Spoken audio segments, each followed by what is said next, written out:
Very good morning and welcome to the Breakfast News on Rajya Sabha television. I'm Aishwarya Kapoor with you.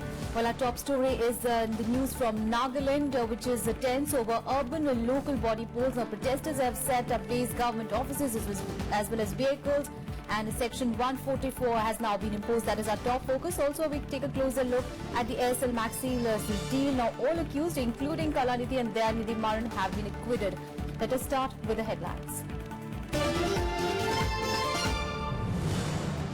Campaigning ends for Goa and Punjab. Preparations in place for election to 117-seat assembly in Punjab and 40-seat assembly in Goa on Saturday.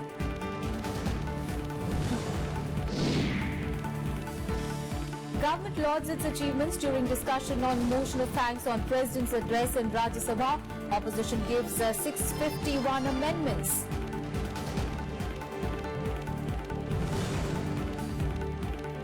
Enforcement Directorate to appeal against a special court order discharging Maran brothers in Aircel-Maxis deal. Court said charges were based on misreading of official files.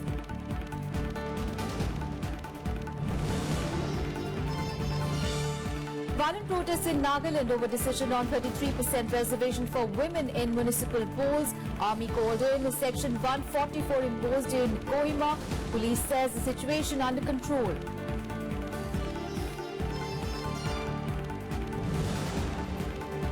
And the White House defends raid targeting Qaeda in Yemen, says it was a very thought-out process. 23 civilians, including 10 children, were reportedly killed in the operation.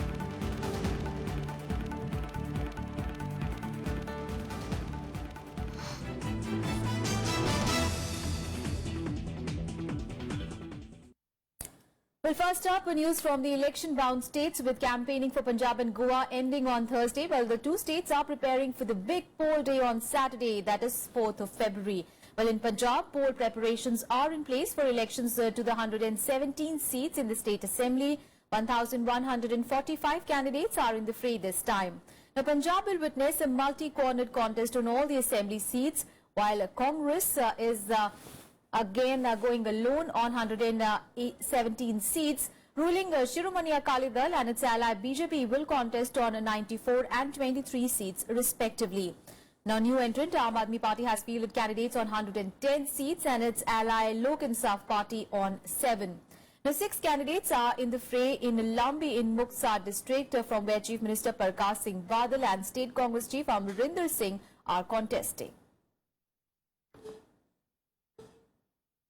And Goa also will witness a three-cornered fight for its 40-seat assembly.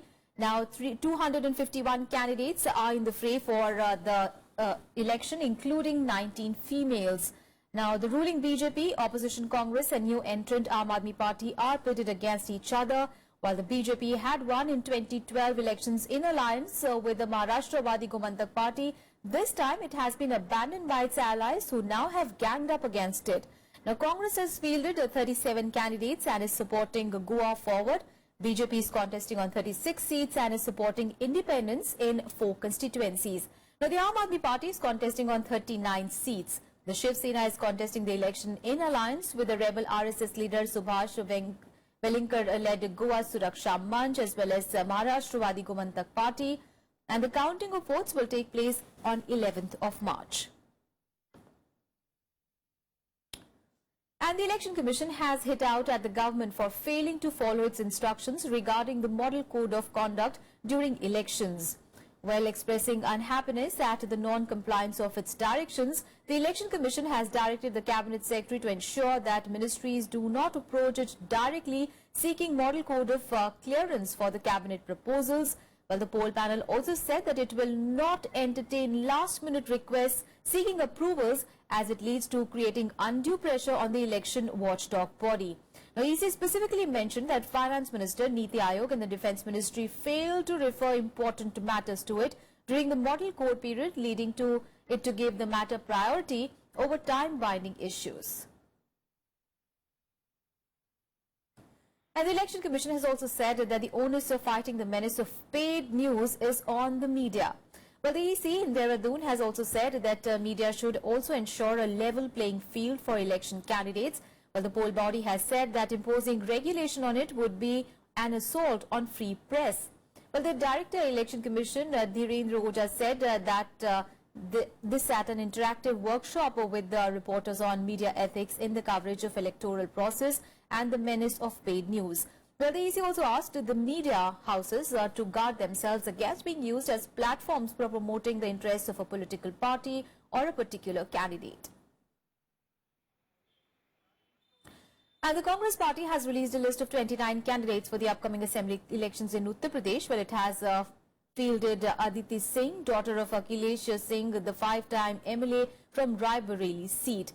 Well, the party has also fielded sitting party MLA Ajay Rai, who unsuccessfully contested the Varanasi Lok Sabha seat against Prime Minister Narendra Modi in 2014 from the Pindra Assembly constituency. Now, Rakesh Singh has been fielded from Harcharanpur seat, which falls under the Raebareli Lok Sabha segment represented by the Congress President Sonia Gandhi.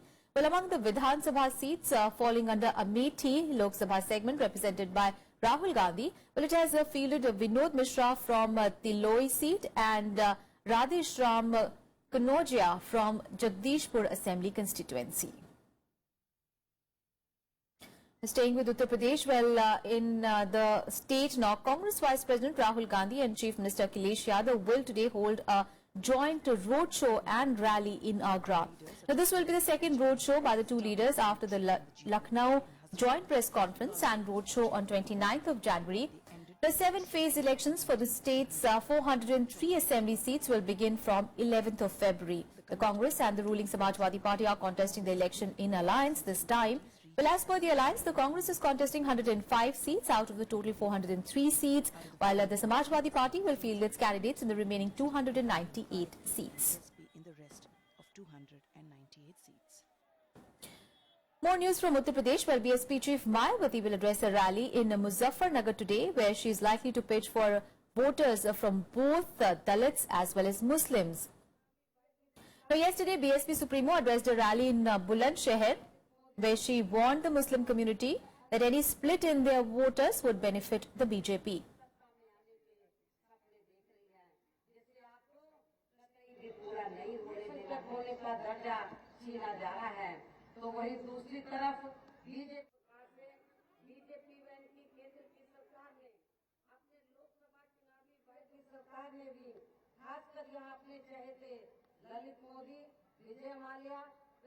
Well, Mayawati also said that if BSP is elected to power, then there will be no communal riots in the state.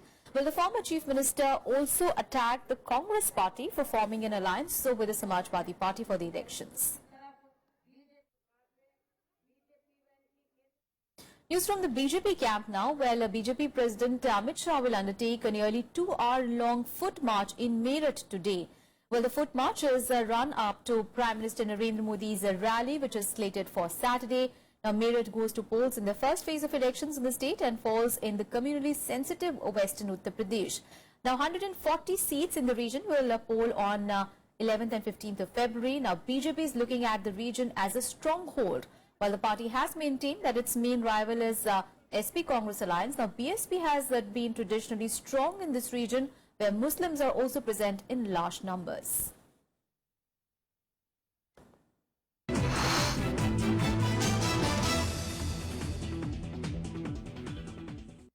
On to some other news now. Well, members in the Rajya Sabha discussed a motion of thanks on the President's address on Thursday. Well, the President, remember, had addressed a joint sitting for both houses on the first day of the budget session on 31st of January. Now, while Union Minister Ravi Shankar Prasad lauded the government's achievements, the opposition sought 651 amendments. So let's listen in to some of the leaders.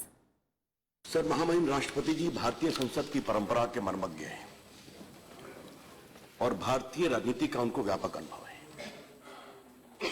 अपने उस लंबी यात्रा में उन्होंने भारत के विकास की यात्रा को भी देखा है और आज देश के संवैधानिक प्रमुख के रूप में उन्होंने जो बजट सत्र के उद्घाटन के अवसर पर अपने उद्गार प्रकट किए हैं, वो देश के बदलाव का संकेत है। फौजों की सिक्योरिटी फोर्सेस जो आतंकवादियों के हमले से मारे गए, जाने जाया हो गए, 39 थे और पिछले साल इनकी संख्या बढ़कर दुगने से ज्यादा 82 हो गई। और हम भी अभी भी कहते हैं बहुत इंप्रूवमेंट हुई और सैकड़ों जख्मी हुए। ये चिंता का विषय हमारे लिए हो सकता है, लेकिन सरकार के लिए समाधान होना चाहिए।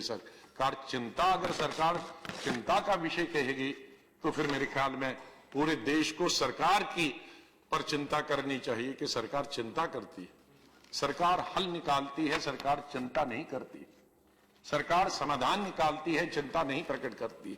अगर आप लोग ने तय किया था कि डिमोनेटाइजेशन करना है तो आपने बनाया होगा, आपने पता नहीं किसको किसको बताया। अगर आप जैसे विद्वान लोग थे तब इसीलिए यह हालत हुई है इस देश की कि 135 लोग लाइन में खड़े होकर मर गए और इस देश की ये दुर्दशा हुई है। और मुझे आश्चर्य है इस बात का कि तर्क क्या दिया जाता है कि ये देश के लोग हमारे साथ हैं। कहीं कोई घटना हुई? ये क्या चाहते थे आप लोग कि सड़कों पर दंगे हो, एक जगह बैंक में लूट मार हो? ये चाहते थे क्या? अगर इस देश का आदमी समझदार है तो इस पे आप लोगों को दुख हो रहा है। इसलिए आप लोगों को दुख हो रहा है कि इस देश के आदमी ने लड़ाई नहीं की। जो वेनेजुएला ने हुआ वो आप चाहते थे इस देश में हो कि सड़कों पर लड़ाई हो? ये चाहते थे आप लोग। We are asking for withdrawal of deposit limits. So yesterday the finance minister in his speech, sir, we didn't come from my party to listen to his speech, nor did we come the previous day, because we believe, and our point was, that for demonetization, Parliament was ignored. And that was our way of stating over the last 2 days that you people don't need Parliament, because you have a one-man. How do we look at our youth? Our youth is the future of our nation. President refers India as a country of young people. And what is our responsibility to our youth? What is our obligation to our youth? Youth today in our country live in hopelessness. They are living in joblessness, and they are the future. And the government is informed that no member of the elite nuclear suppliers group or the NSG has explicitly opposed India's membership. In a written reply in the Rajya Sabha, Minister of State for External Affairs B.K. Singh said that certain procedural and process-related issues have been raised by a few members. He also stated that India's membership continues to be under NSG's consideration and that the government remains engaged with all its members at the appropriate levels for an entry decision on India's bid. Now, Indian NSG bid was scuttled by China and a few other countries on the grounds that it is not a signatory to the NPT or the Nuclear Non-Proliferation Treaty. And in Breakfast News, time for a very short break. We'll be back with more news.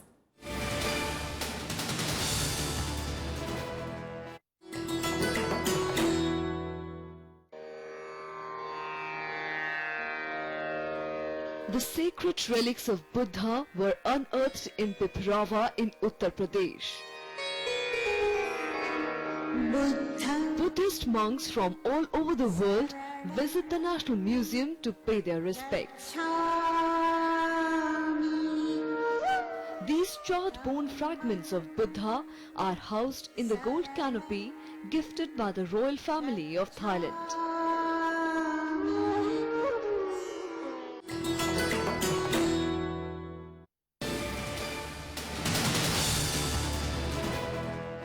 Welcome back after the break. The senior Congress leader and former finance minister P. Chidambaram has turned the union budget as a damn squib. He, however, praised Jaitley for adopting a tone of moderation after the demonetization policy. Now, Chidambaram claimed that people had stopped talking about the budget within 24 hours of its release. He said it won't have any impact on the upcoming assembly elections in 5 states of the country. Well, the former finance minister also felt that a cut on indirect taxes could have helped greatly. But claiming that the government had retreated from the reforms, he said that the best way to boost demand could have been to cut indirect taxes.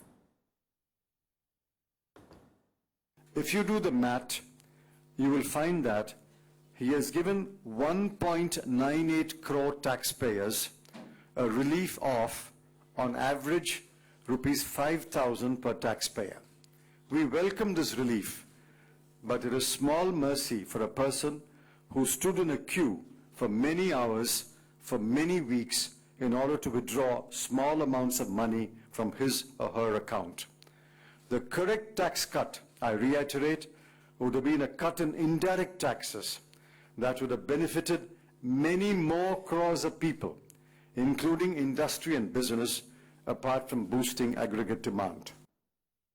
Now, the BJP has reacted sharply to Chidambaram's charge over the union budget. Now, Law Minister Ravi Shankar Prasad said that the nation is developing under the Prime Minister's leadership. Chidambaram साहब की पीड़ा मैं समझता हूं। वो सत्ता से बाहर हैं। लंबे समय से वित्त मंत्री के रूप में उन्होंने भारत की अर्थव्यवस्था के साथ ऐसा अनर्थ किया कि वो भी एक बहुत बड़ा कारण था कि देश की जनता ने कांग्रेस पार्टी को इतनी निर्णायक हार दी। आज मोदी जी की अगुवाई में भारत दुनिया की एक बड़ी ताकत है। क्या वर्ल्ड बैंक, क्या IMF, क्या बाकी बॉडीज भारत को दुनिया की एक बहुत बड़ी आर्थिक ताकत मान रही हैं।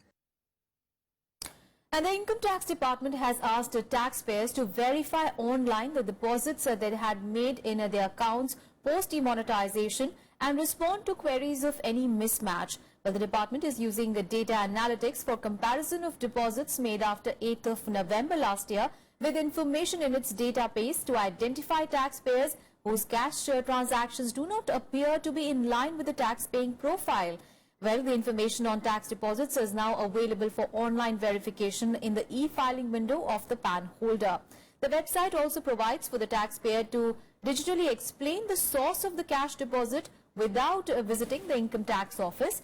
Well, the response of the taxpayer will be assessed against the available information, and in case of this explanation of the source of cash is found to be justified. Well, a special CBI court in Delhi acquitted former telecom minister Dayanidhi Maran and his brother and managing director of a Sun Group, Kalanidhi Maran, along with others in the Aircel-Maxis case. Well, no charges were framed in the case, as the judges pointed out that the charges were based on misreading of official files and speculation of the complainant. Now, Dayanidhi Maran was accused of helping a Malaysian group, Maxis, to acquire Aircel in exchange for a huge kickback of nearly 700 crore rupees by the CBI and Enforcement Directorate when he was the telecom minister in the UPA government between 2004 to 2007. Now, the Enforcement Directorate will be appealing against the special court order. I had the utmost belief in the Indian judicial system. When I resigned after these allegations were made on me, I resigned as a union minister. At the time I stated that I'll prove my innocence.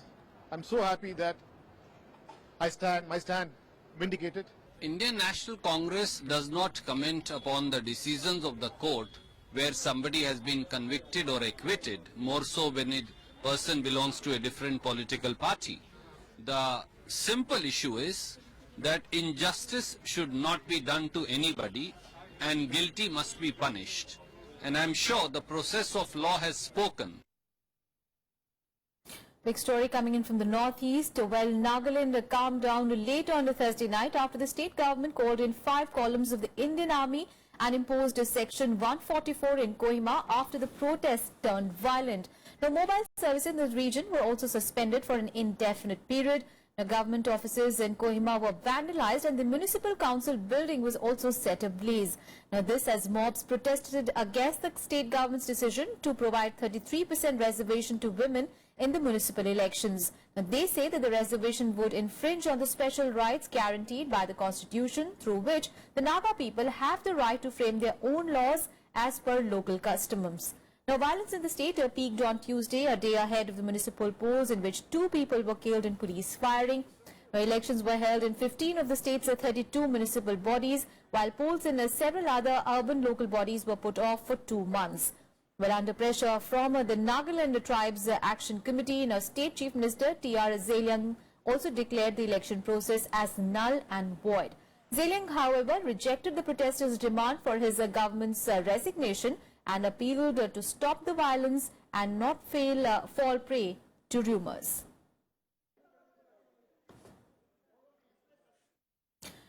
And news from nearby Manipur now. Well, the centre will hold a tripartite dialogue with the rebel Naga group, United Naga Council and the Manipur government today in a bid to end the nearly 3-month-long economic blockade of the National Highway 2 in Manipur. Well, the centre has assured all assistance to the Election Commission for peaceful polls in the state, as the government expressed hope that the blockade will soon be lifted.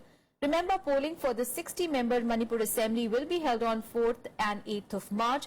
The Home Ministry earlier directed the paramilitary forces to increase their presence at the troubled spot to prevent any untoward incident. Normal life in the state has been affected, as the prices of essential commodities have also skyrocketed due to the highway being off limits for trucks. The blockade along a National Highway 2 is being enforced by UNC to protest against Manipur government's unilateral decision to carve new districts out of hill areas, many of which are dominated by Nagas. And another short break here. Stay with us.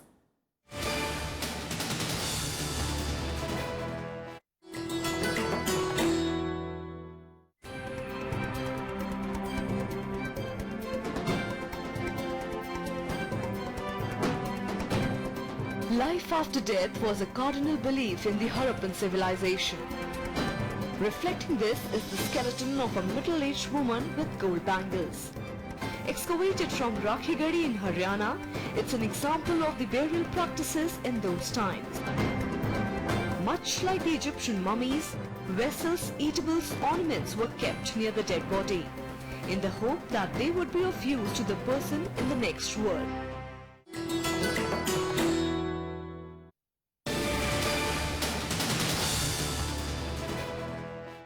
Thanks for staying with us. Now, work on installing a smart fence along the India-Pakistan border will begin soon, as the testing process of the fence is in its final stages. Well, according to Minister of State for Home, Kiran Rijiju, now new fencing is likely to have a multi-tier security ring comprising an alarm to security force personnel in case of any infiltration bid or attempts to cut the fence. Well, Rijiju also said that smart fencing will be done at all our borders in phases, but the government's priority is to fence 3,323-kilometer long Indo-Pak frontier. Well, the government has set a target of completely sealing the India-Pakistan border by December 2018. News from Pakistan now. In the country has placed a Jamaat-ud-Dawa chief Hafiz Saeed's name on the exit control list. Now, this comes after the Mumbai terror attack mastermind and his 4 aides were put under house arrest. India, meanwhile, continues to remain cautious about the developments, with the MEA maintaining that all concrete evidence against Hafiz Saeed has been handed over to Pakistan. The very fact that Pakistani authorities has put the name of Hafiz Saeed in exit control list, it means that he can't leave Pakistan without prior permission of the government. That clearly shows that Pakistani authorities have some prima facie evidence, and therefore they have put his name under the exit control list. The crackdown on the Mumbai attack mastermind has got many in India hoping of perhaps some progress in the 2611 case. But the Indian government is still being cautious about Islamabad's latest decision, especially after a Pak Interior Ministry spokesperson insisted that India must provide more proof against Saeed. I think the entire world now acknowledges, realizes that from time to time India has been providing series of evidences at different levels, and therefore there are hardly any evidence required. And the longer Pakistan prefers to stay in denial mode, I think they must realize, the powers that be in Islamabad, that the more they are going to risk their own security. Pakistan today is an epicenter of terrorism in the entire region, particularly in the Indian subcontinent. In fact, Hafiz Saeed has himself confessed to masterminding multiple attacks, terrorist attacks directed at India. So the so-called concrete evidence that Pakistani establishment is looking for is already available in Pakistan. All they need to find is the requisite political will. India has given sufficient evidence in the dossiers against the conspirators of the Mumbai terror attack. If Pakistan was sincere in ensuring the prosecution and conviction, then the evidence is adequate. Pakistan must realize it is in its national interest and for its own credibility that action is taken. Security experts have been weighing in on the move as well. While some reports in Pakistan claim the Sharif government acted under Chinese pressure, Indian experts see a US hand.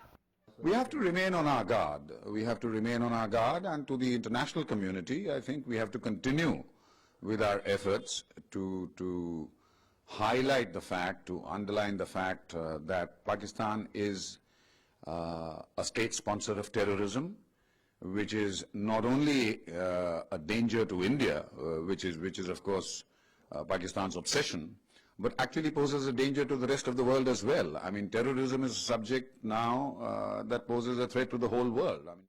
Hafiz Saeed was named among 38 others on the exit control list, and a top official of the Pakistan government said an FIR would soon be lodged against the JOD chief under an anti-terrorism law. But India still awaits a credible crackdown. Bureau Report, Rajya Sabha TV. On to some international news now. The White House has defended a U.S. Special Forces raid which targeted Al-Qaeda in the Arabian Peninsula in the Yakla region of Yemen. Now, one U.S. soldier died and 4 others were wounded in the attack on Sunday. Well, the International Crisis Group has said that the raid had left close to 23 civilians dead, including women and at least 10 children. The U.S. military's central command admitted that it was likely that civilians died in the raid and has launched an investigation. Well, the raid that left 14 Al-Qaeda members dead was the first such operation authorized by Donald Trump. The U.S. president on Wednesday traveled to an air base in the Delaware region to receive the body of the U.S. Navy SEAL killed during the operation. Despite military and civilian casualties, the White House has said that the raid on Al-Qaeda's stronghold was a very thought-out process. Remember, Al-Qaeda has taken advantage of the civil war in Yemen to entrench its presence in the south and the southeast of the country. It's hard to ever call something a complete success when you have the loss of life or people injured. But I think when you look at the totality of what was gained to prevent the future loss of life here in America, and against our people and our institutions and probably throughout the world in terms of what some of these individuals could have done, I think it is a successful operation by all standards. And the UK government on Thursday published its much anticipated white paper on Brexit. Well, the 75 pages long document lay out the government's 12 principles for Brexit on its negotiating plans for quitting the European Union. The white paper covers crucial areas like migration control, trade, sovereignty and the jurisdiction of the Court of Justice of the European Union. Well, it confirms that the final Brexit deal will be presented before Parliament for ratification and that UK would pursue a fresh tariff-free trade agreement with the EU after this exit from the common single market. Well, the opposition Labour Party, however, said that the document has been released too late for meaningful scrutiny. We said we would detail our strategic aims for the negotiation and seek to build a national consensus wherever possible. This white paper sets out those aims and the thinking behind them. It confirms the Prime Minister's vision of an independent, truly global UK and an ambitious future relationship with the European Union. To that end, the white paper makes clear that we expect to bring forward separate legislation in areas such as customs and immigration. All that's said about the final vote is that the final deal that is agreed will be put to a vote in both houses of Parliament. We have amendments down next week seeking a meaningful vote, a vote in this House before a vote is taken in the European Parliament. Otherwise, all honourable members will have to watch on their screens as the European Parliament debates our deal before we get to express any views on it. That is completely unacceptable. Well, that's it from me and my team in this edition of News. But news and updates continue on Rajya Sabha television. Thanks for watching.